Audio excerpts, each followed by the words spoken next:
کار ساخت 7 کوچه در منطقه قلعه احمدخان واقع گذر 24 نوامبر 16 از سوی شهرول کابل به همکاری اداره خدمات پروژوی سازمان ملل متحد به شدت جریان دارد. این کوچه ها با طول مجموعی 1202 متر با عرضهای 4 و 5 متر شامل اعمار آبرو بوده که به شکل پخته و اساسی ساخته می شود. دا د یو نفس لخوا ده د ښاروالۍ په همکارۍ باندې او دا پروژه چې دا اوه کوڅې در بر لري په دې کې عرض د کوڅو چې دا متفاوته ده، تقریبا 1202 متره طول ده او د گریټوال ساختمانی شرکت لخوا نه په دغه ساحه کې تطبیقیږي. از طریق این پروژه زمینه کار به باشندگان منطقه فراهم شده و از جانب دیگر با تکمیلی ساخت این کوچه ها مشکلات شهروندان ساحه از وجود گلولای و گرد و خاک برطرف خواهد شد. ما از رهبری هم شهرول کابل تشکر میکنیم. قبل از کوچه های ما بود بسیار گلولای بود، مردم بسیار وضعیت خراب بودن. این ماشاءالله کارش جریان داره، کوچه های ما پخته میشه و تمام اهالی و تمام مردم از این راضی هستند و انشالله همکاری هم میکنن. ما تشکری میکنیم از رهبری شهرول کابل و از بانک جهانی که کمک به ما کردن. قبلا ما با مشکلات بسیار زیاد سر دچار بودیم، از جمله ای که کوچه های ما اورو نداشت، خطلای به اندازه زیاد بود که کس تیر شده نمیتونست و هم اکنون که شما به چشم سر میبینید که کار عملا جریان دارد، باز هم ازشان تشکری میکنیم.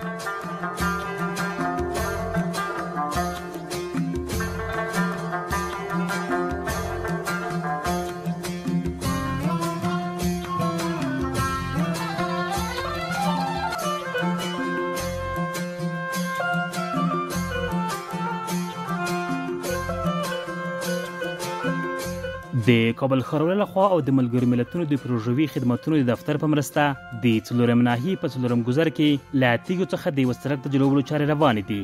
د سړک جوړولو په دغه پروژه کې د لښتې په ګډون د 540 مترو په اوږدوالي او 8 متره سور سره یو سړک شامل دی.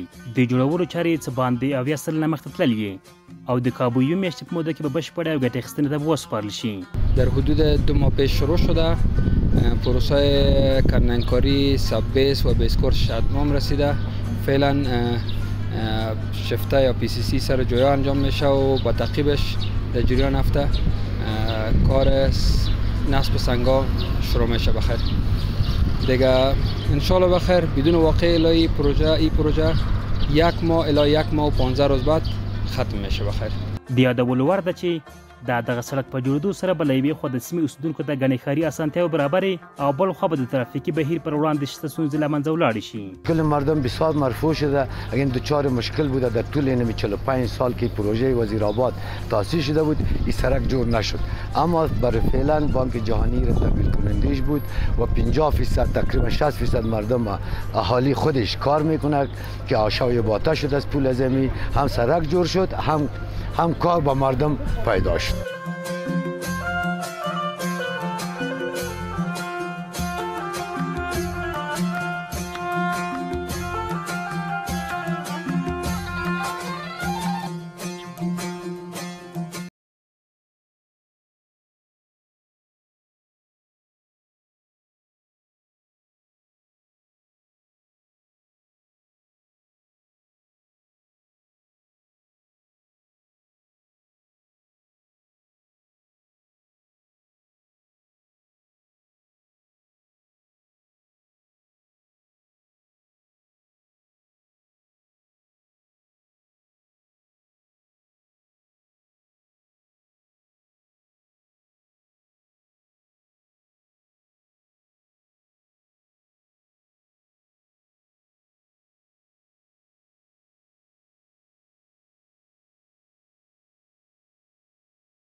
کار ترمیم و داغگیری اساسی سرک‌های شهر نو و شیرپور واقع ناحیه دهم که چند قبل توسط ریاست کار، حفظ و مراقبت شوروالی کابل آغاز شده بود جریان دارد. انجینر شریف الله قادری آمر ترمیم سرک‌ها در رابطه گفت قسمت‌های تخریب شده سرک‌های این ساحات که نظر به گذشت زمان تخریب و استهلاک گردیده بود با استفاده از ماشینری پیشرفته به شکل اساسی و معیاری ترمیم و داغگیری می شود. اخیراً ترمیم و داغگیری سرک وصلی شیرپور تا سرک چهارراهی شهید به شکل معیاری و اساسی صورت گرفته است و این کار ادامه دارد. ترمیم و بهسازی سرک‌ها برای حفاظت و مراقبت از زیرساخت‌های شهری کار با اهمیت و ارزش بوده و از هدر رفتن دارایی‌های عامه جلوگیری می‌کند. ترمیم سرک شیرپور را شروع کرده ایم از دیروز بیسو.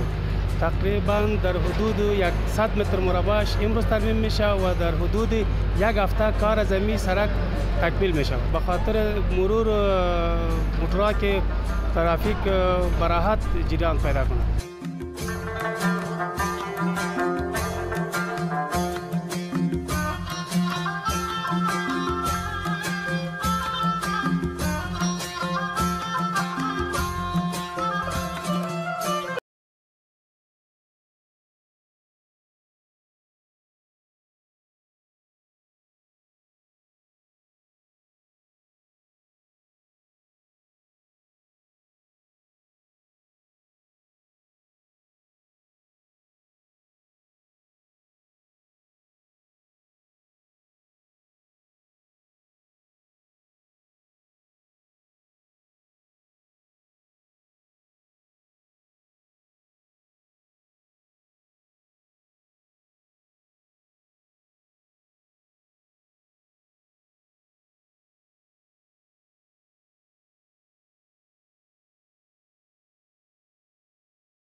کار کانکریت ریزی 3 سرک فرعی در منطقه کوچه کانتینر در گذر 10 نوع پنجم که چند قبل از سوی شورولی کابل با همکاری اداره خدمات پروژوی سازمان ملل متحد آغاز شده بود جریان دارد. بر اساس معلومات ریاست تنظیم برنامه‌ها و پروژه‌های شورولی کابل، این پروژه شامل ساخت سرک‌های فرعی میان سرک کمپنی و قسمت جیم خوشحالمینه به طول مجموعی 610 متر با عرض 6 متر شامل آبرو آن بوده که به شکل پخته و اساسی ساخته می شود. تاکنون این پروژه 80% پیشرفت کاری داشته تا کمتر از یک ماه آینده به پایه اکمال خواهد رسید. از طریق این پروژه شمار از هموطنان بیکار صاحب کار شده اند و از جانب دیگر با ساخت این سرک ها مشکلات شهروندان ساحه از وجود گلولای و گرد و خاک برطرف خواهد شد.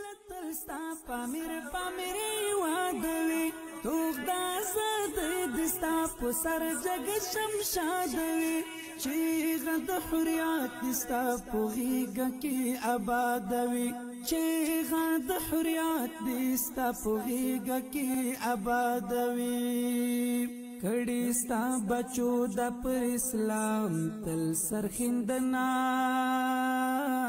اے ګران وطن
کار ترمیم سرک اعتبار از چهارراهی زنبق الی چهارراهی آریانا از سوی ریاست کار حفظ مراقبت شهروالی کابل آغاز گردید که در این پروژه ترمیماتی ترمیم سرک، کرکسیلنگ یا درزگیری سرک، رویکشی سرک مذکور و همچنان ترمیم جوچه ها و نصب جدولایی که از اثر گذشت زمان فرسوده و تخریب شده بود شامل است که از سوی ریاست کار حفظ مراقبت شهروالی کابل آغاز گردیده. انشاءالله تا یک هفته دیگه کارش تکمیل میشه.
با منظور حفاظت و توسعه ساحات سبز، آبیاری درختان و ساحات سبز نقاط مختلف ناحیه 13 جریان دارد. محمد حامد امیری رئیس ناحیه 13 گفت که با استفاده از امکانات دزداشته و منابع موجود، درختان ساحات سبز در نقاط مختلف این ناحیه سیراب گردیده تا سرسبزی و شادابی ساحات حفظ و توسعه یابد.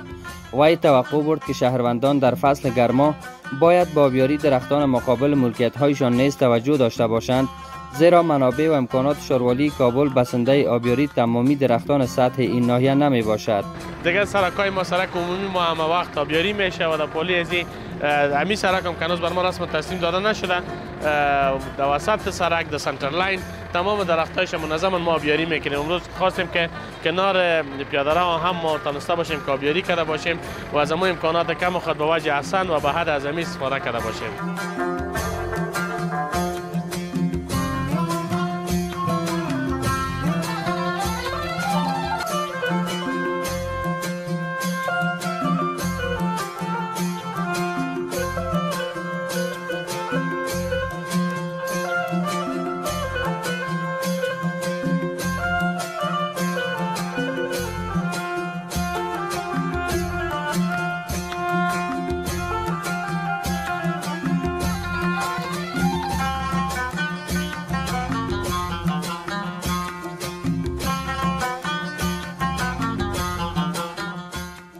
د زرغونو سیمو د ساتنې او پراختیا په موخه د دویمې ناحیې اړوند د تلویزیون غره په سیمه کې څه باندې 10,000 ونې خړوب شوې.